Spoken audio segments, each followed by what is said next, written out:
হযরত ইমাম মালিক রহমতুল্লাহ আলাইহি তার জামানায় একজন মহিলা মারা যাবার পরে পাশের এলাকা থেকে এক মহিলা এসেছে লাশ ধোয়াতে। লাশ ধোয়াতে ধোয়াতে হঠাৎ করে যখন রানের উপরে হাত দিয়েছে, হাত গেছে আটকিয়ে। হাত আটকিয়ে যাওয়ার পরে চিন্তা করছে হাত তো খোলে না, কয়েক ঘন্টা পার হয়ে যাচ্ছে। এলাকার যে মসজিদের ইমাম ছিল তাকে বলছে আপনি কি করবেন দেখেন। তিনি বলছে এক কাজ করেন, হাত যেহেতু আটকে গেছে এই হাতের যে জায়গাটুকু মাংস আছে এই মাংসটা কেটে ফেলে দেন। যার বউ মারা গেছে সে চিল্লিয়ে উঠেছে কি আমার বউ মারা গেছে, এই মরা মানুষের গা থেকে শরীর থেকে আপনারা লাশ এ গোশত কাটবেন, আমি হতে দেব না, দরকার এই মহিলার হাত কেটে বাদ দিয়ে দেন। এখন এই মহিলার স্বামী আর ছেলে বলছে না আমার মেয়ে আমার বউ ভালো মানুষ, আমার মা ভালো মানুষ, আমরা এসেছি উপকার করার জন্য, এখন আপনারা তারই হাত কেটে দেবেন, জীবিত হাত কাটতে দেব না। কয়েক ঘন্টা হয়ে যাচ্ছে, মহিলা প্রসাব পায়খানা যাবে, কিছু হয় না, কি করে হাত তো ছড়ে না। শেষ পর্যন্ত ওই দেশের প্রধান কাজী যিনি বিচারপতি ছিল মদিনায় থাকতেন ইমাম মালিক, ঘোড়ায় চড়ে তাকে নিয়ে আসা হচ্ছে। ইমাম মালিক আসার পরে ডাক দিয়ে বললেন মহিলা সত্যি করে বলো কি হয়েছে। প্রথমে মেয়েটি বলছে আমি কিচ্ছু জানি না, শুধু লাশ ধোয়াতে ধোয়াতে হাত লেগে গেছে আর ছড়ে না। ইমাম মালিক বলে দেখো আমার কাছে কিন্তু কোরআন হাদিসের রাডার আছে, আমি ধরে ফেলবো, সত্যি করে বলো কি করেছিলে।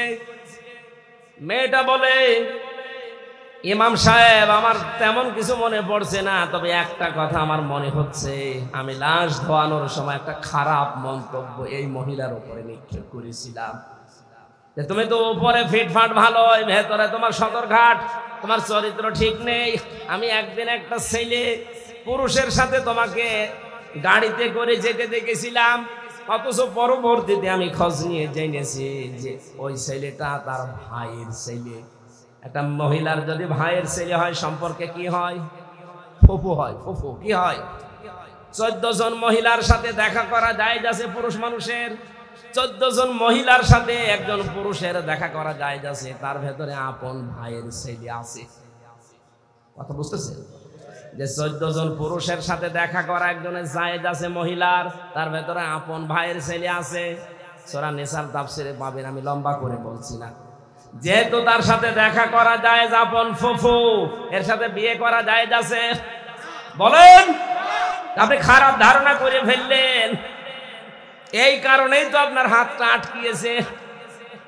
খারাপ ধারণা যদি কোনো নেককার কোন মহিলার উপরে কেউ যদি আন্দাজে কোনো ধারণা করে জেনার তহমত দেয়, তাহলে কোরআন জানিয়েছে তাকে 80টা বেত মারা লাগবে। ওয়াল্লাযীনা ইয়ারমুনাল মুহসানাতি সুম্মা লাম ইয়াতু বিআরবা'তি শুহাদা ফাজলিদুহুম ইলা আখিরি আয়া। কোন নিরপরাধ নেককার ওই দোষে দোষী না এরকম মহিলার উপরে কেউ যদি তহমত দেয় জেনা ব্যভিচারের, আর যদি সাক্ষ্য জোগাড় করতে না পারে 4 জন, এ মহিলা তোমার তো কোনো সাক্ষী নেই, তুমি আন্দাজে মনে মনে ধারণা দিয়েছিলে। সুতরাং কোরআনের বিচার অনুযায়ী তোমার শাস্তি 2টা, 80টা বেত। আর 2 নম্বরে কোনোদিন তোমার সাক্ষী আর পৃথিবীতে গ্রহণ করা হবে না, তুমি আর সাক্ষী দিতে পারবে না। আমার মনে হয় এই বাস্তবতা বাংলাদেশে যদি আজ কায়েম থাকতো যে আন্দাজে কারো উপরে দোষ দিলে যদি প্রমাণ না হয় তাহলে তাকে 80টা বেত মারা লাগবে, আর জীবনেও কোনোদিন তার সাক্ষী আর নেওয়া হবে না। এদেশে হাজার হাজার মামলা এমনি খালাস হয়ে যাবে, কারণ আপনার সাক্ষী তো আর কোনোদিন নেওয়া হবে না। 2 নম্বরে 80টা বেত লাগানো হবে যদি এই মামলা প্রমাণ করতে না পারেন। আমারটা যেমন প্রমাণ করতে পারেনি, তাহলে এই মিজানকে কত বেত লাগানো উচিত কোরআন অনুযায়ী? 80টা। কয়টা? আর কোনোদিনও কোনো মামলার আয়ু হতে পারবে না, সাক্ষী হতে পারবে না। এটা কোরআনের নির্দেশ, যদি এটা কায়েম থাকতো তাহলে এটা আমরা দেখতে পেতাম। ইমাম মালিক ডাক দিয়ে বলে মহিলা আমি কোরআনের রাডার ওই সময় বুঝে ফেলেছি যে অবশ্যই তুমি কিছু করেছিলে। অমায়াকে সেবে খতিয়াতান আও ইসমাং থুম্মা ইয়ারমি বিহি বারিআন ফাকাদ হাইতামালা বুহতানা ওয়া ইসমাম মুবিনা। সূরা নিসার 112 নম্বর আয়াতে আছে, কোন মানুষ যদি নিজে অন্যের উপরে, একটা নিরপরাধ মানুষের উপরে দোষ চাপিয়ে নিজে ভালো সাজে, নিজেকে ভালো মনে করে, আল্লাহ পাক বলেন সে যেন প্রকাশ্য পাপের বোঝা বহন করে নিয়ে বেড়ায়। তুমি নিজে হয়তো এরকম উল্টাপাল্টা মহিলা আন্দাজে একটা ভালো মানুষের উপরে একটা জেনার তহমত নিক্ষেপ করলে, ধারণা করলে, আল্লাহ এই শাস্তি দুনিয়ায় তোমারে দিয়েছে, তোমার হাত পা গেছে আটকিয়ে।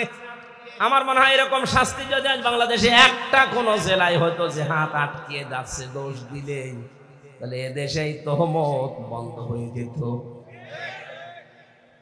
ইমাম মালিক বললেন আমার কাছে কোরআন হাদিসের রাডার ছিল, মান সালিমাল মুসলিমুনা মিন লিসানিহি ওয়া ইয়াদিহি।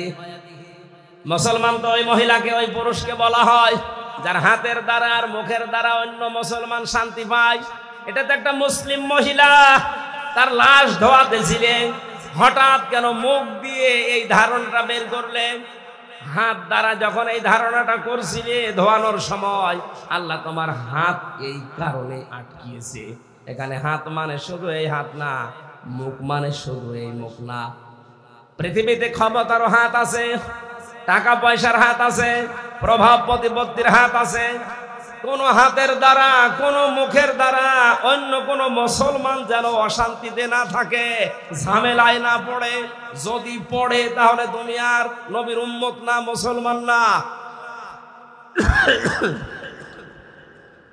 ইমাম মালিক বললেন সাক্ষী যেহেতু নেই, মনে মনে ধারণা করেছিলে। কোরআনের সূরা নিসা 6 নম্বর আয়াত অনুযায়ী, 4 নম্বর আয়াত অনুযায়ী আমি 2টা শাস্তির প্রথমটা তোমারে এখন দেব। 80টা বেত মারা হবে। পর্দার আড়াল থেকে জল্লাদকে বললেন ওর পিঠে বেত লাগাও। 79টা হয়ে গেছে।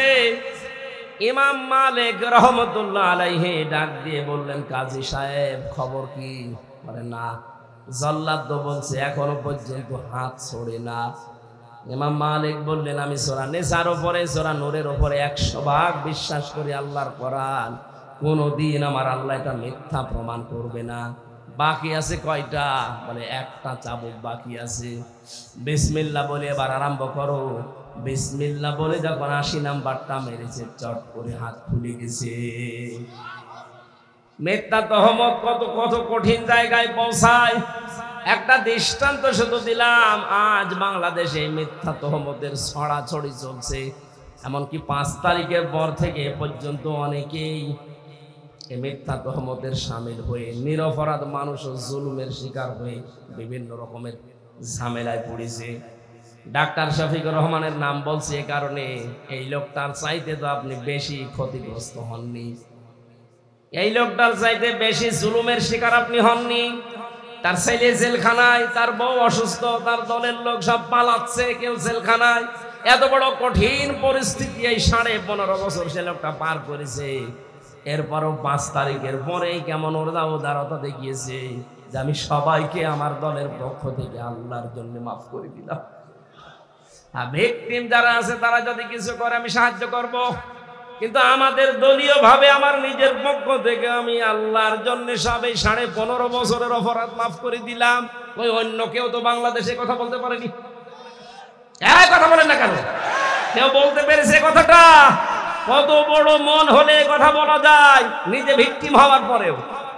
আমারও পর্যন্ত এখনো উদারতা আসেনি। আমার মন বলে ওদেরকে যদি পেতাম, যা যা দিয়েছে আমারে আমি তাই দিতাম। কিন্তু উনি আল্লাহ এমন ভাবে ওনারে বানিয়েছে, আল্লাহ রাব্বুল আলামিন মনে হচ্ছে একেবারে হাতে